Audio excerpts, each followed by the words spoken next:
Swastiastu, yang Ibu Komang, yang di sini membuat testimoni tentang Tuhan Yesus itu ada. Tuhan Yesus itu setia, selalu bantu kita. Dan saya mau terima kasih matur suksma ring Tuhan Yesus sampun ngecen yang tiang kesembuhan. Niki bermula dari tanggal 5.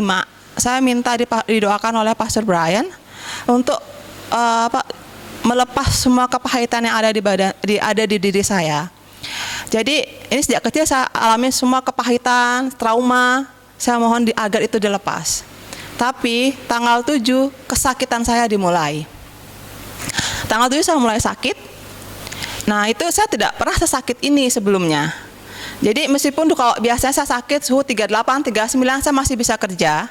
Saya masih bisa antar anak saya. Tapi di saat tanggal 7 kesakitan saya mulai dengan suhu badan yang subfebris, saya tidak bisa ngapa-ngapain. Saya batuk, itu pun badan saya sakit semua. Dan yang paling menyiksa itu di tanggal 12, asma saya yang sudah 20 tahun tidak pernah kambuh, itu kambuh. Jadi waktu itu saya batuk, badan nyeri dan tidak bisa nafas. Kemudian kesakitan bertambah lagi. Di tanggal 14, saya temukan adanya benjolan di payudara. Itu sebesar 1 cm, 1-2 cm ya, sekitar segini. Kemudian tanggal 15 saya ketemu dokter bedah, benjolan ini membesar.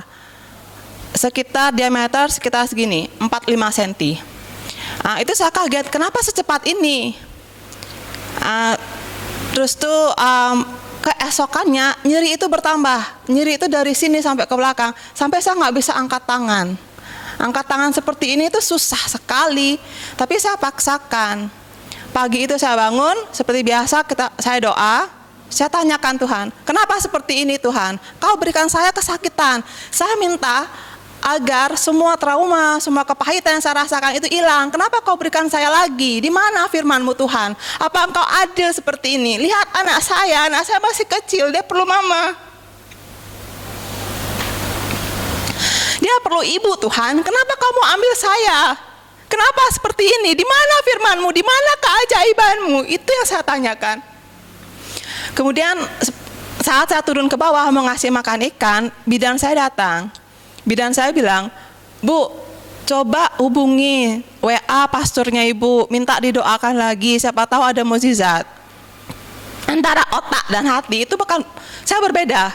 Otak saya bilang, ini loh cuma ini loh cuma benjolan, ya obatnya diangkat, di kemo, selesai. Tapi hati nurani saya bilang, kesembuhan ada di sana, keajaiban itu pasti ada. Itu nurani saya bilang. Dan Meli paksa saya waktu itu. Meli bilang, Bu, nak suecan widi, apa ya agama ibu nih? Nak patogen Bu, adanya Tuhan, nak besi, adanya melenan. Jadi ibu sebuah Kristen, ya Tuhan Yesusnya ibu, dia yang tulung jadi. Nak kesembuhan tuh ada Bu, ajaib Bu, yang ibu sekan-sekan berdoa, pastor ibu doain, sekan ngidang sembuh. Itu yang dikatakan Meli. Nah, tapi antara nurani sama otak beda ya, apalagi saya yang kerja di kesehatan, otak saya masih jalan, otak saya masih pegang kendali dengan ego saya. Tapi karena si Meli ndak mau pindah, ndak mau pergi dari muka saya, dan dia serahin HP saya seperti ini. Nih Bu, WA aja nih Bu, WA. Sakin saya ibu kalau sembuh. Itu yang katakan Meli. Ya udah, akhirnya biar dia pergi aja depan muka saya. Ya udah, akhirnya saya WA pastor saat itu. Balik ke atas seperti biasa, saya merenung di kamar anak saya berdoa lagi. Kenapa Tuhan? Kenapa kau kasih saya seperti ini? Anak saya itu perlu mama Tuhan. Kalau kau ambil saya sekarang, lihat prognosa saya ini buruk. Dari 1 cm kau buat jadi 4 cm dalam sehari. Besok kau buat saya mati. Di mana kuasa-Mu Tuhan? Di mana keajaiban-Mu Tuhan? Itu yang saya terus pertanyakan. Sampai ada satu kata-kata saya maki Tuhan di saat itu. Saya bilang Tuhan itu pembohong. Kemudian sekitar jam makan malam, tiba-tiba bapak saya datang, nggak ada angin, nggak ada hujan, beliau datang. Biasanya beliau jarang datang, apalagi kalau ada suami saya di rumah. Nah itu kita bicara lama, dan setelah hari itu keajaiban itu muncul. Jadi satu persatu keluarga saya menghubungi saya kembali. Dari ibu saya yang biasanya hanya ngomel-ngomel kalau ngomong ke saya, tidak ada kata untuk mensupport. Hari itu dia telepon, itu benar-benar mensupport. Terus kakak-kakak saya dan kakak laki-laki saya yang paling dingin, yang nggak pernah memberitahukan ada acara apa di rumah, tiba-tiba undang saya untuk pemberkatan di rumahnya dia. That's really amazing. And then di tanggal kemudian saya check up, harusnya tanggal 21 kan saya USG, kembali saya diantar oleh Meli. Dan Meli bilang, "Bu, sebelum masuk ruang USG, doa nake, nak raga benglah widi masing-masing, pasti ketulungan. Yang yakin berdoa pasti keajaiban itu ada." Nah, udah saya ikutin sarannya dia, saya berdoa, "Tuhan Yesus, jika ini emang caramu, tolong tunjukkan keajaiban pada saya. Tolong tunjukkan keajaibanmu hari ini. Jika kau memang benar ada." Nah, hari itu USG saya tidur dan dokternya cek di semua area, karena waktu itu benjolan di area angka 11. Dokternya bilang, "Bersih Bu, ini bersih Bu." "Nggak salah Dok, ini di benjolan di angka 11 Dok. Ini udah semua area Bu, ini udah semua area Bu dicek."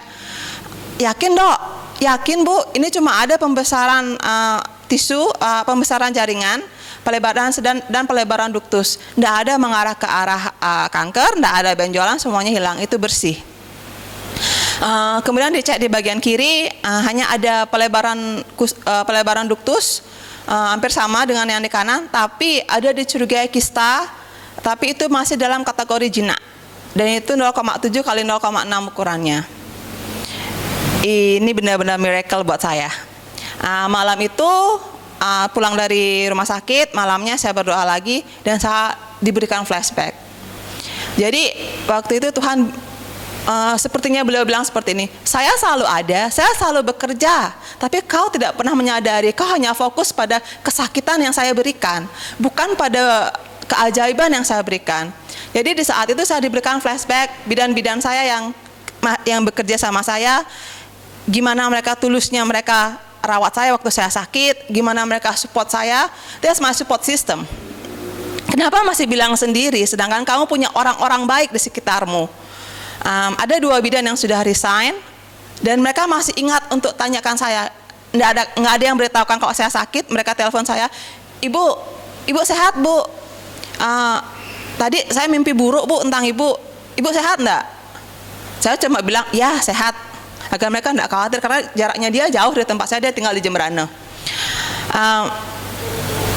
Pada masa lalu, waktu awal saya buka praktek, saya hanya dapat pengkhianatan dari bidan-bidan, sehingga saya tidak begitu percaya dengan orang-orang sekitar saya. Tapi saya terlalu fokus dengan itu, dan lihat, ini orang-orang baik yang jadi support sistem saya. Kenapa saya mesti pertanyakan Tuhan? Itu bodohnya saya.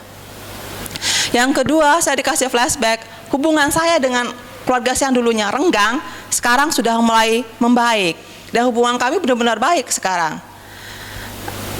Tuhan memang adil, Tuhan baik. Dan pada saat malam itu juga, di saat saya sembahyang pulang dari di saat saya kesakitan itu, saat saya sembahyang saya lihat ada pada saat sembahyang hanya tunjukkan salib dari bunga putih. Nah, saya pikirnya waktu itu saya akan mati, Tuhan akan sembuhkan saya kalau saya mati. Malahan setelah itu saya malah maki-maki Tuhan. Dan waktu itu saya hanya dengar kata, "Inilah cara saya." Nah, mungkin ini jawaban di akhirnya. Ini cara saya untuk kembalikan keluargamu. Ini cara saya untuk kau bisa dapatkan, bisa mempercayai orang-orang sekitarmu. Ini cara saya untuk mengembalikan orang-orang yang baik denganmu. Seperti itu. Jadi sekian testimoni dari saya. Terima kasih, puji Tuhan saya sehat, dan terima kasih atas berkah dari Tuhan Yesus dan keajaiban Tuhan.